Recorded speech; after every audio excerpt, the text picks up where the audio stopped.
Josh, thank you for being here. Thank you for having me. How has your NeurIPS been so far? It's been absolutely amazing. It's been super fun. Cool. Could you introduce yourself and what you do? Okay, so I'm Josh. I'm currently a research assistant at Stanford, but at NeurIPS I'm presenting work that I completed at University of Toronto. And I would love to hear a little bit more about what that work is. Right, so I'm presenting at the Foundation Models for Brain and Body workshop, and the work I'm presenting is emotion decoding from fMRI. I'm using this data set of subjects in an fMRI machine. They're listening to an audio description of a movie. And I'm training classification networks to map from fMRI images to like the emotion content of the movie at that time. And how did you initially decide to do this work? What was the motivation, the inspiration? I think a long-term ambition that I have is to build machines that know more about us than we do. And I think one thing I'd like to communicate to a machine in order to get there is how I'm feeling. And obviously we're having this LLM moment. People are able to communicate with machines linguistically, but I think this motivates this, like, a lot of people are focused on neural decoding of emotion now because this is sort of like non-linguistic communication with machines. And what is the most difficult thing about understanding fMRI data? What I didn't realize about fMRI going in is two things. Number one, the sample rate is very infrequent. So I'm actually working with an fMRI image every 2 seconds, which is very slow if you're trying to decode something as rich as emotion. The other thing is that the resolution is like relatively weak. So the way fMRI works is you're getting the activity of essentially a cubic area volume of the brain. And like relative to other modalities of brain imaging, that's like a pretty coarse signal. But the benefit is that you're able to do like whole brain imaging. And had you worked in sort of neuro-adjacent work before as well? Yeah, so I actually come from more Neuro-AI. So my previous work was more like deep reinforcement learning and using brain-like learning rules and architectures to have more naturalistic reinforcement learning agents. But after some personal experience in the healthcare system, I kind of started moving towards like using brain data and finding out what we can measure about the mind directly from the brain. And is there anything that you feel like other peers who are more on the AI side don't understand about the brain? I think there's plenty that the AI people don't understand about the brain. And frankly, I think there's just as much that the computational neuroscientists don't know about the brain. There's a tremendous amount we don't know. And one thing I think a lot of people in computational neuroscience might not appreciate so much is that I think some of these words like intelligence have come to be synonymous with what we do as brains, i.e. like, well, we're trying to build brain-like systems, right? That's what we're doing in artificial intelligence. And already there you're assuming that intelligence is synonymous with what brains do. And I think something I'm trying to highlight with my work, emotion decoding, is that there's actually a lot of things that we're doing and our brains do that isn't intelligence. And what were some of the most surprising results from this work that you did? Yeah, so the really exciting result is that if you train a classification network to map from fMRI volumes to the emotion content at that scene, so it's trying to classify emotions like happiness and sadness and fear, etc. As it turns out, emotion is canonically two-dimensional. So there's an arousal axis and there's a valence axis.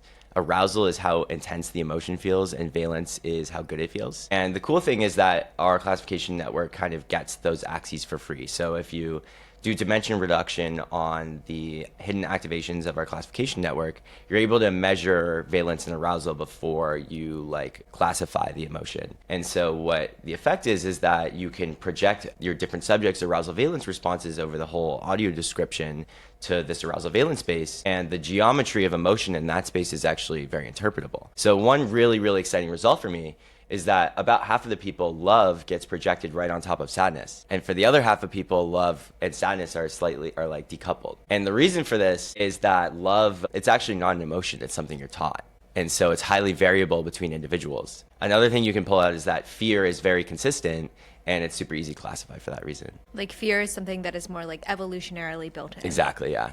I've never thought about that. That's super interesting. Yeah, it's That's really so cool. fun, yeah. Yeah. How did you decide to use movies as a way to sort of stimulate emotion? Yeah, so this is actually a public data set that I'm using. So this is not data I collected. I actually was interested in using this data set before I was sure I was going to do emotion decoding, but there's lots of cool things you can do with film fMRI, yes. Was there anything that you learned that didn't quite make it into the paper but that you'd want to share? I mean, one thing I explored for a while but I wasn't able to get a really interpretable figure from is like in Forrest Gump, this is a spoiler. Yeah, so they're listening to audio description of Forrest Gump. Yeah. And If you haven't seen Forrest Gump, don't listen. Basically, one of the most emotional scenes in the film is when Forrest's friend Bubba dies. And I wanted to see if like you get like a really high arousal, low valence from that particular scene in the film. And I wasn't really able to show consistently that that was like the peak emotional content of the film. But I think one theme I wasn't able to explore, but I would really like to in the future, is instead of mapping from images to arousal and valence, doing the opposite mapping. And so like given you have a high arousal, high valence, if you have like, you know, some diffusion process or like a diffusion transformer, what kinds of inputs can maximize that response? This is going to let us discover for our own what is like driving our emotions, and I think that could be quite beautiful. Yeah, I'd love for you to talk more about what you imagine being some of the practical implications of this work.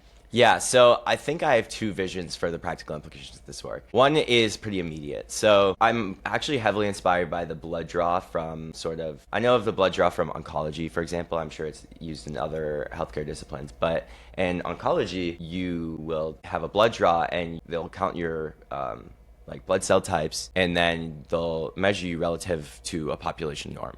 And so sort of the vision I had for where to go with this is if you're coming in to meet with a therapist, you could watch a film for maybe 5 minutes and wear some non-invasive Neuro-Imaging headset like EEG, and they can have a diagnostic tool pulled up that measures your arousal and valence for the different emotions and also is able to project it with respect to population norms. And so you can see, oh, if have like incredibly low valence for love in whatever, you know, film I'm watching, then this indicates that you have learned to like not enjoy that experience in ways like other people are able to. And this is like a kind of direct readout that is like actually grounding mental health care in like a physiological marker, which is quite exciting and something that we can do today. I also have a more long-term goal as well. Yeah, so I think like something I'm really excited about in neural decoding, which is sort of like long horizon, is I'd really like people to be able to guide some generative experience with their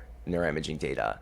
And so what I'm imagining is some sort of immersive environment with like some multimodal foundation model type thing. And it's like some generative brain to vision model. So you're able to imagine something and see it in front of you. And I'd like that this generative mechanism to be also trying to optimize for a healthy representation in your brain data. And so the use case I imagine for this is maybe if you have PTSD, I believe that it's healthy to like relive some of that trauma in maybe like a healthy clinical setting.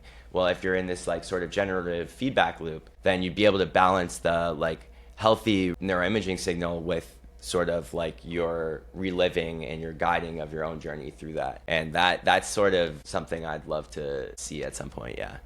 That's super fascinating. Wow. Yeah. I hope you get the resources or somebody Thank you. does to do Yeah, that kind of yeah. work. That sounds amazing. Well, thank you so much for taking the time to share your research with me today. Super interesting work. Thank you for having me.